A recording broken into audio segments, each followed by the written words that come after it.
સુરતના ઓલપાડમાં સિંચાઈ માટે કેનાલ બંધ રાખવા તેમજ પાવર ગ્રીડ સામે ખેડૂતો આકરા પાણીએ છે।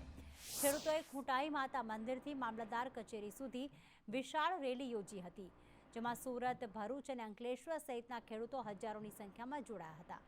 ખેડૂતોએ ચીમકી ઉચ્ચારી છે કે કેનાલ નહેર બંધ રાખવાના નિર્ણય પાછો નહીં ખેંચાય તો તેઓ ટ્રેક્ટર રેલી યોજશે તેમજ સુરતમાં સિંચાઈ કચેરીનો ઘેરાવ કરશે।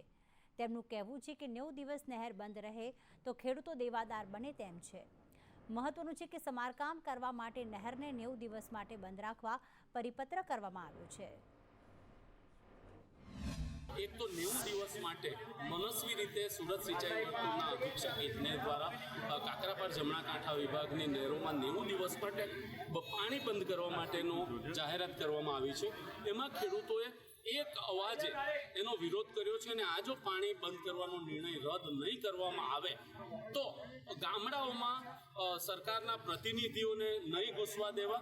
90 दिवस में पानी जो बंद निर्णय रद्द न करे तो मोटी संख्या में अमे आवनारा दिवसों में सिंचाई खाताने अमे घेराव करीशुं।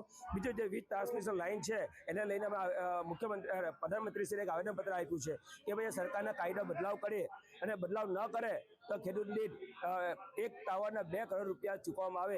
एनी अंदर निर्णय लेवो छे कि आवनारा जो 15 दिवस में सरकार कोई जवाब नहीं आपे तो 15 दिवस में सूरत सिंचाई वर्तुळनी अंदर अमे ખેડૂતોએ પોતપોતાના વાહન લઈને ઘેરાવ કરીશું। સરકારના મનસ્વી નિર્ણયોને કારણે આજે ખેડૂતોમાં ખૂબ મોટો આક્રોશ છે।